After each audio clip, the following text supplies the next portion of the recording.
నమస్కారం, welcome to I dream ధర్మ మార్గం కార్యక్రమానికి స్వాగతం. నేను మీ విజిత.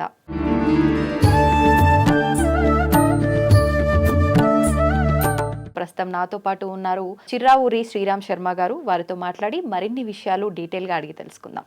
నమస్కారం అండి. నమస్కారం గురుగారు, మనం ఇంతకుముందు ఒక ఎపిసోడ్లో అమ్మవారి నవరాత్రులు, శరన్నవరాత్రుల గురించి, విశిష్టత గురించి మొత్తం కూడా మాట్లాడుకున్నాం.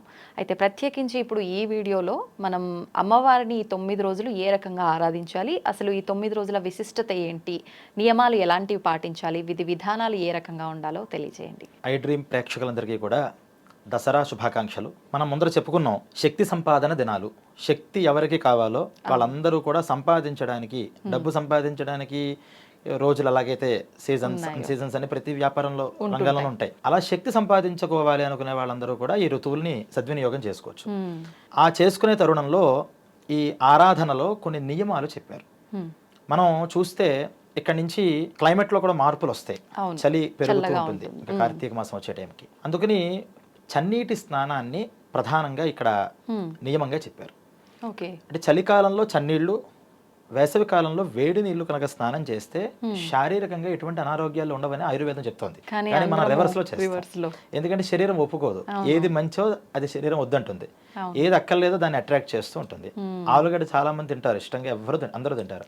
కానీ ఆలుగడ్డ వల్ల ఒంట్లో ఇబ్బందులు ఉంటాయి అని మళ్ళీ మనకి తెలుసుకుంటాం. కాకరకాయ చాలా మంచిది, కానీ అందరికీ ఇష్టం ఉండదు. కానీ ఇష్టం ఉన్నా ఇష్టం లేకపోయినా కొన్ని నియమాలైనా పాటించాలి అని. మన ఇంకా గొప్ప విషయం, మన సంస్కృతిలో ప్రతిదీ సైన్స్గా చెప్పరు, ప్రతిదీ భౌతికంగా ఉండవు. 3 విషయాలు చెప్తాయి. ప్రతి విషయంలోనూ 3 ఉంటాయి. ఒకటి ఆధ్యాత్మికం, ఆది భౌతికం, ఆది దైవికం అని. అంటే ఆది భౌతికం అంటే అర్థం ఏంటంటే, మనకి ఇప్పుడు ఫలానా ఉపవాసం చేశారు, ఉపవాసం చేస్తే ఏంటంటే ప్రయోజనం అంటే 3 రకాలుగా చెప్పచ్చు.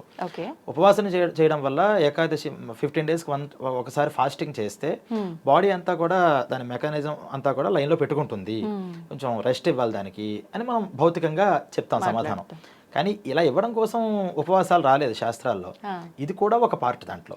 మనం ఇది చూస్తే ఇదే కనిపిస్తుంది.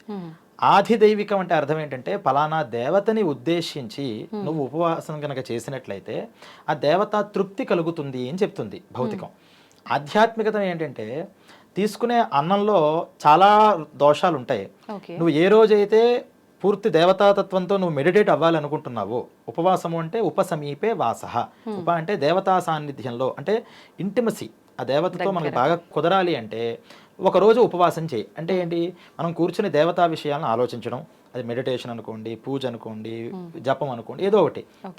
అలా ఉండాలి అంటే ఈ దోషాలు ఏవైతే ఉంటాయో అన్నంలోవి అవి మనకు రాకుండా ఉండాలి. కాబట్టి అన్నాన్ని కనుక ఆ రోజు వదిలిపెట్టేస్తే దేవతతో నువ్వు ఎక్కువ కనెక్షన్లో ఉండగలుగుతావు. ఇది ఆధ్యాత్మికత. ఇలా 3 ఉంటాయి. అలా ఈ నవరాత్రి దినాలలో కూడా స్నానం చెయ్యండి అని చెప్పడం కేవలం ఏదో చలికాలం చేస్తే మంచిదని కాదు. ఆ చలికాలంలో ఆ శిరస్నానం నీళ్లతో చేయడం వల్ల మనం శరీరంలో మనస్సుతోనూ వాక్కుతోనూ దేవతకి ఎక్కువ మన కాన్సన్ట్రేషన్గా చేయగలుగుతాం. అందువల్ల స్నాన విధిని ఫస్ట్ చెప్పారు. తర్వాత మనం చూస్తే ప్రతి ఒక్కరికి తెలిసిందే, యావత్ భారతదేశంలో ప్రవాసాంధ్రులు కానీ లేకపోతే వేరే ఎన్ఆర్ఐస్ కానీ వేరే దేశాల్లో ఉన్నవాళ్ళు కూడా ఈ నవరాత్రి రోజు వచ్చినప్పుడు ఖచ్చితంగా ఫాస్టింగ్ పెట్టుకుంటారు. ఈవెన్ మన ప్రధానమంత్రి గారు కూడా చాలా నియమంతో 10 రోజులు ఫాస్టింగ్లో ఉంటారు. కారణం ఇదే, ఆ 10 రోజులు అన్నాన్ని కనుక వదిలిపెట్టి ఎవరు ఏ స్థాయిలో వదిలిపెట్టాలో కూడా చెప్పారు. అది మనం పెట్టుకోకల్లా. ఉపవాసము అనే మాటకి పూర్ణ ఉపవాసం అన్నారు. అంటే 10 రోజులు కూడా ఏమీ తినకుండా ఉండడం అంటే తాగేవి తాగచ్చు అనేటువంటిది. అంటే లిక్విడ్స్ ఏమన్నా పాలు ఇలాంటివి తీసుకోవచ్చు. అంటే అది కూడా లేదండి, నిర్జలంగా ఉండేవి కొన్ని ఉపవాసాలు చెప్పారు. అంటే ఒకరోజు 2 డేస్ చేసినప్పుడు మంచినీళ్ళు కూడా తాగకుండా ఉండడం నిర్జలం అంటారు. నిర్జలం అంటే జలం అంటే నీరు, నిర్జలం అంటే అది కూడా లేదు. అలాగే ద్రవ పదార్థాలు ఇందా మనం చెప్పుకున్నట్టు పాలు లాంటివి తీసుకుని పయోవ్రతం అంటారు. అంటే కేవలం పాలు తీసుకుని ఉండడం ఒక రకం. సరే అంత కష్టం అండి, పళ్ళు తీసుకోవయ్యా కనీసం. పళ్ళులో కూడా ఆధునికంగా చెప్పే పళ్ళు అంటే యాపిల్స్, పైనాపిల్స్ ఇలాంటివి కాకుండా దానిమ్మ, పూర్వం నుంచి మన భారతదేశంలో ఉన్నటువంటి వస్తువులు. అంటే ఆధునికత ఎందుకు వద్దు అన్నారంటే, ఏమో ఆ భూమిలోంచి అక్కడ పుట్టి ఇక్కడికి వచ్చింది. మన భూమికి ఒక గొప్పతనం ఉంది దీంట్లో. భారతదేశం అంటున్నాం కదా, కింద ఉన్నటువంటి వింధ్య పర్వతాల దగ్గర నుంచి ఆసేతు హిమాచల పర్యంతం అంటారు. అంటే సేతు అంటే రామేశ్వరం దగ్గర నుంచి హిమాలయాల వరకు మధ్యలో ఉన్నటువంటిదా కూడా ఆర్యావర్త పుణ్యభూమి మధ్యం వింధ్య హిమాలయో అని మళ్ళీ దాంట్లో వింధ్య పర్వతాల దగ్గర నుంచి హిమాలయ పర్వతాల దాకా ఉన్నటువంటిదా కూడా ఆర్యావర్తము ఉన్నారు. అక్కడ పుట్టిన వస్తువులు కానీ అక్కడ పుట్టిన మనుషులకు కానీ ఒక డివినిటీ ఆటోమేటిక్గా ఇన్బుల్ట్గా ఉంటుంది. వేరే దగ్గర నుంచి మళ్ళీ ఇక్కడ తీసుకొచ్చి చేస్తే ఇంత ఉండదేమో, ఆకలి తీరుస్తాయి కానీ ఆధ్యాత్మిక ఇబ్బంది అవుతుంది అని వేరే ఆధునికంగా చేసేవి ఏమీ వద్దన్నారు. అందుకనే ఆ పళ్ళు ఇలాంటివి లేకుండా మనం పండించుకునే దానిమ్మలు కానీ ఇలాంటివి ఏమైనా సరే స్వీకరించి ఉండడం ఒక పద్ధతి. లేదు అది కూడా కష్టం. మనకి ఇప్పుడు శారీరక ధర్మాలు పోతున్నాయి, టాబ్లెట్లు వేసుకోవాలి, అన్నం పడితే కానీ అన్నగత ప్రాణులం మనం ఉండలేము. దాన్ని ఆలోచించి ఏమన్నారంటే ఒక పని చేయండి, రోజులు ఏదో ఒక పూట తినాలి కదా, రాత్రి తినండి. దాన్ని ఏమంటారంటే నక్త వ్రతం అంటారు. నక్తము అంటే రాత్రి మాత్రమే తినడం. ఇంకా డే అంతా ఏం తినకుండా మొత్తం ఫాస్టింగ్ చేసి రాత్రి సూర్యాస్తమయం అయిన తర్వాత భోజనం చేసి, మనం అందుకనే చుక్క చూసి తినడం అనే ఒక మాట అంటూ ఉంటాం, కార్తీక మాసంలో చేస్తూ ఉంటారు. రాత్రి నక్షత్ర దర్శనం చేసుకుని అప్పుడు భోజనం చేయడం. ఇలా నక్తవ్రతంగా ఈ నవరాత్రిలో చేసుకోవచ్చు. రాత్రి దాకా ఉండడం కష్టం అవుతుందండి, ఏకభుక్తం అన్నారు. అంటే మధ్యాహ్నం భోజనం చేసి ఇంకా రాత్రి ఏం తీసుకోక మళ్ళీ మర్నాడు మధ్యాహ్నం దాకా ఉండడం. ఇవి శాస్త్రంలో మనకు చెప్పిన ఉపవాసాల్లో పద్ధతులు. వీటిల్లో శారీరక ధర్మాన్ని బట్టి ఆతురే నియమో నాస్తి అని చెప్పారు. అంటే శరీరంలో కొంచెం జబ్బులు అనారోగ్యాలు ఉన్నప్పుడు, లేకపోతే ముసలివాళ్ళుగా ఉంటారు, చిన్న చిన్న పిల్లలు ఉంటారు, వీళ్లతో ఉన్నప్పుడు వాళ్ళకి ఇన్ని నియమాలు ఉండదయా, కొంచెం సలడించుకోండి మీ దాంట్లో మీరు. అంటే నక్తవ్రతం చేసుకోవచ్చు. రాత్రి దాకా ఏమీ తినకుండా ఉండడం కన్నా మధ్యాహ్నం చిన్న ఈ పళ్ళు పూలు ఇలాంటివి పాలు ఇలాంటివైనా తీసుకో. అది కష్టం. వాటితో కూడా షుగర్ పేషెంట్లు అన్ని పళ్ళు తినడానికి వాటికి ఏమన్నారంటే అప్పుడు అల్పాహారము అన్నారు. ఆహారము అంటే అన్నం వేసుకుని మనం అన్ని కూరలు పచ్చళ్ళు తినేస్తాం. అల్పాహారం అంటే మినీ ఫుడ్ అనమాట, అంటే టిఫిన్స్ లాంటివి. వాటిల్లో కూడా చిన్న చిన్న అన్నాన్ని భిన్నం చేస్తే దోషం ఉండదని వాటి రవ్వతో తయారు చేసినటువంటి చిన్న ఉప్మానో పిండి ఇలాంటివి ఏదైనా పదార్థాలు తీసుకుని ఉండడం. ఇలా వాళ్ళ శారీరక ధర్మాలు బట్టి కొంచెం అల్పంగా చేసుకున్న భోజనాన్ని వదిలిపెట్టడం.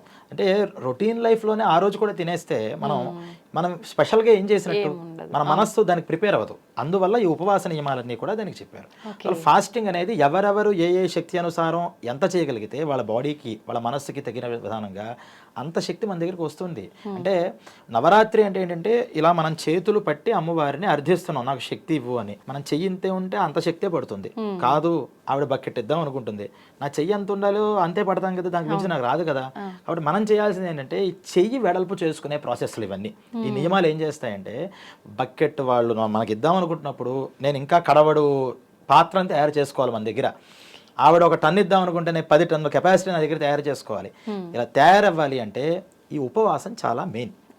అలాగే వాంగ్ నియమం అన్నారు, మాటల్ని కట్టడి చేసుకోవాలట. ఇవన్నీ కూడా శక్తిని మనలో నిక్షిప్తం చేసుకోవడానికి. ఒక శక్తి వస్తుంది, నేనేం చేస్తా, అక్కర్లేని మాటలన్నీ మాట్లాడుతూ ఉంటా నోటితో, వెంటనే మళ్ళీ మాటల ద్వారానే బయటకు వెళ్ళిపోతూ ఉంటుంది. అందుకనే మునులు అంటాం. మునులు అంటే మౌనంగా ఉన్నవాళ్ళు అని. మౌనం కంటే వాళ్ళు ఎక్కువ టాక్ లెస్ థింక్ మోర్ అంటాం కదా, చాలా తక్కువ మాట్లాడతారట. అందుకనే మునులు చెప్పిన ఉపన్యాసాలలో సూత్రాలే అంటాం వాటిని. వాళ్ళు మనలాగా ఇంత వ్యాఖ్యానాలు చెప్పరు, ఒక్క చిన్న సూత్రం చెప్తారు అంతే. ఆ సూత్రంలోనే ఎవరెవరి మెమరీ బట్టి వాళ్ళకి అన్ని పేజీలు వ్యాఖ్యానం వాళ్ళు రాసుకోవచ్చు. అంత పవర్ ఒక చిన్న సూత్రంలో ఎలా వస్తుందంటే మౌనంగా ఉండడం వల్ల.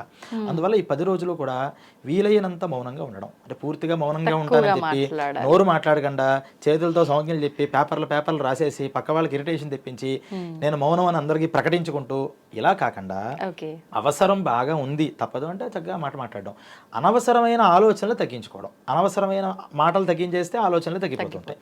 అలా నియమాన్ని పూర్తిగా పెట్టుకోవడం. అంటే కొంతమంది ఏం చేస్తారంటే ఈ మాటల్లో కూడా ఇప్పుడు మనకి ఏమైపోయింది, ఇంజనరల్గా తెలుగు అంటాం కానీ మాట్లాడే మాటల్లో ఇప్పుడు నేను మాట్లాడుతున్నా దాంట్లో 5 మాటలు ఇంగ్లీష్ తెలియకుండానే వచ్చేస్తున్నాయి.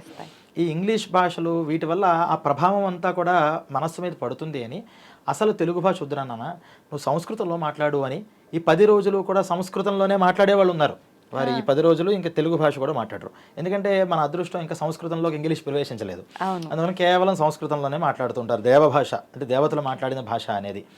అలా ఎవరెవరు వాళ్ళ బట్టి వాక్కుని నియమం చేసుకోవడం ఒక పద్ధతి. అలాగే శరీరాన్ని కూడా ఒక దగ్గర పెట్టండి అన్నారు. అంటే ఈ 10 రోజుల్లో ఇప్పుడు మనం కూడా ఒక రీసెర్చ్ చేశారు దాని మీద. అంటే నేను రోజు ఇదే ప్లేస్లో కూర్చొని ఒకే టైంలో అంటే మార్నింగ్ 6 to 7 అనుకుంటే 6 to 7 ఒక బుక్ని రీడ్ చేస్తే ఫస్ట్ డే కన్నా సెకండ్ డే కన్నా థర్డ్ డే గ్రాడ్యువల్గా 30 days అయ్యేప్పటికి నా కాన్సన్ట్రేషన్ కానీ నా ఐక్యూ లెవెల్స్ కానీ పెరుగుతున్నాయట. ఇదే నేను ఒకరోజు ఇక్కడ, ఇంకో రోజు అక్కడ, ఇంకో రోజు అక్కడ, ఇంకో రోజు అక్కడ, ఒకరోజు ఈ బుక్, ఒకరోజు టైం మార్చా, ఇలా భిన్నంగా సంవత్సరం చదివినా సరే ఐక్యూ లెవెల్స్ పెరగట్లేదు అని ఒక రీసెర్చ్ చేశారు. కారణం ఏంటి అంటే ఒక దగ్గరే మన బాడీ అలవాటు పడిపోయినప్పుడు ఇంకా ఆ వాతావరణం మీదకి మనం ఇంద్రియాలు వెళ్ళవు, కాన్సన్ట్రేషన్ అంతా కూడా బుక్ మీదే ఉంటుంది. ప్లేస్ మారేపటికి ఆటోమేటిక్గా ఫస్ట్ అక్కడ సెట్ అవ్వడానికి టైం పడుతుంది. అందుకని నియమాలు చెప్పారు. ఈ ఊరు దాటకూడదు, రక్షాబంధనం అని పెడతారు, రక్షాబంధనం. ఇంకా అది కడితే ఏంటంటే నువ్వు కట్టబడిపోయావు ఆయన, నీ రూల్ నువ్వేదో మారదామన్నా మన చేతికి చూపిస్తూ ఉంటుంది. ఆ రక్షాబంధనం కట్టు నియమంగా ఉండాలి, ఊర్లు దాటడాలు అవి పెట్టుకోవద్దు అని. అయితే ఇప్పుడు అది కొంచెం అర్థం చేసుకోవడంలో కొంచెం చిన్న మార్పు వచ్చి ఏమైందంటే ఈ చెయ్యి కట్టుకున్నాం కాబట్టి ఊర్లు దాటకూడదని ఊర్లో ఎక్కడైనా తిరిగేస్తారు.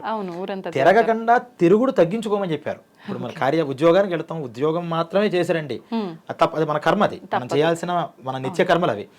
అంతే తప్పితే మనం ఎక్కడికైనా శని ఆదివారాలు బయటకు వెళ్ళే ఉంటే ఈ నవరాత్రులు కాబట్టి పెట్టుకోవద్దు అని దానికి అర్థం తప్పితే ఉద్యోగం కూడా మానేసి ఇంట్లో కూర్చోమని కాదు, లేకపోతే ఎలాగో వెళ్ళొస్తున్నాను కదా అని ఊరంతా తిరగమని కాదు. అంటే కంట్రోల్ చేయాలి. ఈ కంట్రోల్ చేసే దగ్గరికి ఏమైందంటే కొన్ని నియమాలు చెప్పి సీమోల్లంఘనాలు పనిచేయవు, పూజ కూడా ఒక సమయం పెట్టుకోండి, ఆ సమయాన్ని బట్టి ఒక ఆసనం మీదో ఒక ప్లేస్ని చూస్ చేసుకోండి, మనం ఎక్కడ పడితే అక్కడ చేస్తామనే కలశ స్థాపన అని పెట్టారు. ఈ 10 రోజులు ఒక కలశం పెట్టాము. కలశం పెట్టామంటే ఇప్పుడు హాల్లో కలశ స్థాపన చేసి నేను వంటింట్లో పూజ చేయలేను కదా, దానికి అక్కడే వచ్చి చేస్తా. అందుకని మనం కూర్చోబెట్టడం కోసం ఈ సిస్టమ్స్ అన్ని కూడా తయారయ్యాయి. నేను చెప్పాను, మళ్ళీ గుర్తుంచుకోవాల్సింది కూర్చోబెట్టడం అనే ఒక్క కారణంతోనే సిస్టమ్ తయారవ్వాల, ఈ సిస్టంలో ఈ కారణం కూడా ఒకటి ఉంది. అలా ఈ నియమాలతో అంటే సీమోల్లంఘనం చేయకుండా ఉండడం, అంటే వేరే ఊళ్ళకి వెళ్ళకుండా ఉండడం, వాక్కుని అదుపులో పెట్టుకుని నియమంతో ఉండడం, అలాగే శారీరకంగా మానసికంగా అన్ని రకాలుగాను పునీతంగా ఉండడం, ఫాస్టింగ్ చేయడం ఎవరెవరు శక్తి అనుసారంగా. ఈ విధానంగా ఈ 10 రోజులు కనుక మనం ఒక దేవత ఆరాధన చేస్తే వాళ్ళకి అనుగ్రహం కలుగుతుంది. ఏ దేవత చేయాలి? అసలు మనం ఇప్పటిదాకా మాట్లాడిందంతా శక్తి కోసం కదా. ఆ శక్తి అనేటటువంటి దేవత ప్రత్యేకంగా ఏదైనా ఉందా అంటే శక్తి అనే దేవత లేదు, అన్ని రకాలుగాను అవి వ్యాపించింది. ఈ శక్తి అనేటటువంటి దగ్గర అది అనేక రూపాలుగా ఆవిర్భవించింది. ఒక్కొక్కసారి ఒక్కొక్క పేరు చెప్తాం. దాన్నే పార్వతి, లక్ష్మి, వాణి, గాయత్రి, ఏవో ఇన్ని పేర్లు ఉన్నాయో ఆ శక్తికి. ఎలా అండి ఈ శక్తి అన్నిసార్లు వస్తుందా అంటే శక్తి అనేది ఒకటేనయ్యా. చిన్న ఉదాహరణలో చాలా మంది పెద్దవాళ్ళు చెప్తూ ఉంటారు. ఇంట్లో ఒక తల్లి ఆవిడనే శక్తి అనుకుంటే వంట చేస్తుంది వంటగదిలో ఆవిడ, అప్పుడు ఆవిడని అన్నపూర్ణ అంటాం. అంటే నేను ఆవిడ వంటగదిలో వంట చేస్తున్నప్పుడు నాకు డబ్బులు కావాలి అంటే వంటలోంచి ఇవ్వలేదుగా డబ్బులు. వంట చేసే తల్లి దగ్గర మనం అడగాల్సింది ఏంటి? అన్నం కావాలి. ఆవిడ ఒక బీరువా దగ్గర కూర్చుంటుంది, మనీ అంతా చేతిలో పెట్టుకుంటుంది. నేను ఆవిడని నాకు చదువు చెప్పు అని అడగకూడదు, డబ్బులు కావాలి అని అడగాలి. ఆవిడ అప్పుడు లక్ష్మి అంటాం. పిల్లలు కూర్చుని ట్యూషన్ చెప్తుంది, అదే అమ్మ, అప్పుడు ఆవిడ ఏమంటాం? సరస్వతి అంటాం. ఇలా ఏదో ఒక ఇబ్బంది వస్తుంది, ఇంటి మీదకి ఎవరో వస్తారు గొడవకి, ఈవిడ అక్కడ నుంచిన వాళ్ళందరినీ కూడా భర్త మీద ఏగ వాళ్ళనివ్వకుండా ఫైట్ చేస్తూ ఉంటుంది, ఆవిడనే దుర్గా అంటాం. పిల్లల జోలికి ఎవరో వచ్చారు, వాళ్ళ మీద కాళీ రూపం ఎత్తుతుంది. ఇలా ఒక్క మనిషికి మరి ఇన్ని రూపాయలు కష్టం అవుతాయండి అంటే మామూలు అమ్మకే అవుతున్నప్పుడు జగదంబిక ఆవిడ ఎందుకు అవ్వవు? ఆయా రూపాల బట్టి ఆయా పేర్లు చెప్పారు. వాటిల్లో ఈ ఆరాధన చేస్తున్నప్పుడు మెయిన్ గా ముగ్గురమ్మల మూలపుటమ్మ అని మనం ప్రార్థనా శ్లోకం పద్యం చెప్తూ ఉంటాం. అంటే ముగ్గురమ్మలు ఎవరు అంటే మహాకాళి, మహాలక్ష్మి, మహాసరస్వతి. వీటిల్లోంచే ఏ రూపాలైనా మనం చెప్పుకోవాలి. అంటే 3 విభాగాలు చేసేసారు, 3 టైప్స్. మహాకాళి అంటే వీళ్ళందరికీ కూడా ప్రొటెక్షన్ చేయాలి. ఫస్ట్ దుష్టుల్ని శిక్షించాలి, శిష్టుల్ని రక్షిస్తూ ఉండాలి. వాటికి ప్రొటెక్షన్ చేసే దగ్గర ఎప్పుడైనా సరే కొంచెం గట్టిగానే, పిల్లాడు తప్పు చేస్తే అమ్మ ప్రేమతో దాన్ని మార్చదు కదా, కొడుతుంది, తిడుతుంది, కోపంగానే ఉంటుంది. కోపంగా ఉంటేనే వాళ్ళు మారుతారు. అందుకని అమ్మవారి కోపం ఉండకపోయినా పిల్లల యొక్క బాధ్యత ఉంది కాబట్టి వాళ్ళు పాడవకూడదని ఒక కోపాన్ని పెట్టుకుంటుంది. దాన్ని మహాకాళి అంటాం. మహాలక్ష్మి మనకు కావాల్సినవన్నీ చూడాలి. ఎలాగా? మనం అడిగినవన్నీ ఇవ్వకూడదు. మనం ఏది ఇస్తే మనం సద్వినియోగం చేస్తామో అదే ఇవ్వాలి. చిన్న పిల్లాడి తీసుకొచ్చి నేను ప్యాకెట్ ఆడతాను అంటే అమ్మ ఇస్తుందా? అదే ఆటే కదా, కానీ ఇవ్వదు. వాడు ఆడుకోదగ్గ ఆట ఏవైతే ఉంటాయో అవి ఇస్తూ ఉంటుంది. ఇలా అమ్మవారు కూడా మనం కోరిన కోరికను ఇవ్వదు, మనకి ఏది కావాలో అది ఇస్తుంది. దాన్ని మహాలక్ష్మి అంటారు. మహాసరస్వతి, ఈ సరస్వతి దగ్గరకు వచ్చేప్పటికి చాలా గొప్పది. కానీ సరస్వతి అంటే చిన్నపిల్లలు చదువుకునేప్పుడే అన్నీ అయిపోయిన తర్వాత సరస్వతితో పని ఏమిటంటే లక్ష్మి కావాలండి అంటారు. కానీ సరస్వతి లేకపోతే లక్ష్మి కాదు, ఏదీ రాదు. అందుకనే మహాసరస్వతి అన్నారు. ఆవిడేం కావాలంటే అట్రాక్షన్, వాక్పటుత్వం అన్నిటినీ ఇస్తుందిట. ఆ వాక్పటుత్వము బ్రెయిన్ యాక్టివేషన్ లేకపోతే వాడు ముసలివాడు అయ్యేదాకా కూడా బ్రెయిన్ ఎప్పటికీ కావాల్సిందే కదా. కొత్త కొత్త విషయాలు చూడాలన్నా, 10 మంది నడపాలన్నా కరెక్టే, మహాసరస్వతి అనుగ్రహం కావాలి. అలా 3 డెవియేషన్స్ చేసి ఈ 3 ప్లేసెస్లోనూ 3 రకాలుగా మీరు దేవత ఆరాధన చేయండి అన్నారు. మరి వాస్తవానికి శక్తి ఎవరండి అంటే ఈ ముగ్గురికి 3 ఎనర్జీస్ ఇచ్చేది ఆవిడ మహాశక్తి. ఆవిడ్ని మనం లలిత అంటాం, దుర్గా అంటాం, చండీ అంటాం, భువనేశ్వరి, ఈ పేర్లు మారుస్తాం, ఒక్కొక్క పేరు మారుస్తాం, కానీ ఆ మూల శక్తిని ఇవన్నీ. అందుకని అన్ని దేవతల్లో గొప్ప దేవత ఎవరండి అంటే లలితా అమ్మవారు అని కొంతమంది చెప్తారు. అంటే లలితా అమ్మవారు అంటే ముగ్గురమ్మల మూలపుటమ్మ అంటే మెయిన్ రూట్ అన్నమాట ఆవిడ. ఈ పైన ఈ మహాకాళి, మహాలక్ష్మి, మహాసరస్వతి దేవతలు అనే వాళ్ళు వచ్చారు. వీళ్ళకి కూడా ఎనర్జీ ఇచ్చేటటువంటి మూల శక్తి ఆ లలితా త్రిపుర సుందరి. ఆవిడ ఆరాధన చేస్తారు శ్రీ విద్యాపరులందరూ, వాళ్ళు దాన్ని చేస్తారు. అసలు ఆవిడెవరో మాకు తెలియదండి, మేము ఏదో భక్తితో చేయగలుగుతున్నాం. సరే అమ్మా, నీకు లక్ష్మీదేవి మీద మనసు ధ్యాస పడుతుందా, సరే లక్ష్మీ పూజ చేయండి అంటే చాలా మంది అడుగుతారు, లక్ష్మీ పూజ చేస్తూ లలితా సహస్రనామం చదవచ్చా అండి అని. లక్ష్మికి కూడా అనుగ్రహం ఇచ్చేది లలితాదేవి అంటున్నాం కదా, కాబట్టి ఏ దేవతకైనా లలితా సహస్రనామంతో అర్చన చేసుకోవచ్చు. దేవత విషయం మనకు తెలియజేస్తారు. అంటే లక్ష్మీదేవికే పూజ చేస్తూ, మహాసరస్వతికే పూజ చేస్తూ, మహాకాళికే పూజ చేసినా చేయగా ఈ దేవతలు ఏం చేస్తారంటే మూలపుటమ్మ దగ్గరికి తీసుకెళ్తారు. అలా ఈ నవరాత్రుల్లో ఈ శక్తికి సంబంధించినటువంటి అనేక రూపాలు ఉన్నాయి. కొన్ని ప్రాంతాలలో ఒక్కొక్క విధానంలో మనం నార్త్ ఇండియా వైపు వెళ్ళిపోతే అక్కడ ఈ 9 రోజులు కూడా ఒక్కొక్క రోజు, మొదటి రోజు బ్రాహ్మి, మాహేశ్వరి, కౌమారి, వైష్ణవి అని ఈ అష్టమాతృకా రూపంగా అమ్మవారిని ధ్యానం చేస్తారు. వాళ్ళు అక్కడ ఆరాధన చేస్తుంటారు. కొంత ఉత్తరాదిలోనే అమ్మవారికి మొదటి రోజు శైలపుత్రి, బ్రహ్మచారిణి, చంద్రఘంట, కూష్మాండ అనే పేర్లతో అమ్మవారిని ఆరాధన చేస్తారు. మన ప్రాంతంలో మనకి విజయవాడ అమ్మవారు కనకదుర్గాదేవి ఉంది కాబట్టి అక్కడి నుంచి వచ్చిన సంప్రదాయంలో మనం ఇక్కడ ఆరాధన చేస్తూ ఉంటాం.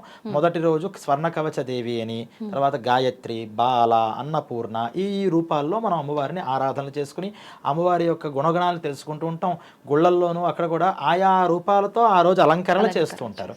అలా ఎవరు ఏ భక్తితో చేసినా మూలం ఏంటంటే ఆ శక్తి దగ్గరికి మనం కూర్చోవడం. ఈ రూమ్లో లైటింగ్ ఉంది కూర్చోండి అంటే ఆ మూల కూర్చున్నా, ఈ మూల కూర్చున్నా, ఇక్కడ కూర్చున్నా ఈ లైటింగ్ని అనుభవిస్తారు, ఈ చల్లదనాన్ని అనుభవిస్తారు. కాకపోతే ఎంత దగ్గరికి వస్తున్నాం అనే దాన్ని బట్టి అంత లైటింగ్, అంత చల్లదనం వస్తుంది. అలా ముందర అసలు నవరాత్రులు అనేటటువంటి దాంట్లో ఏదో ఒక దేవత ఆరాధన చేయడం.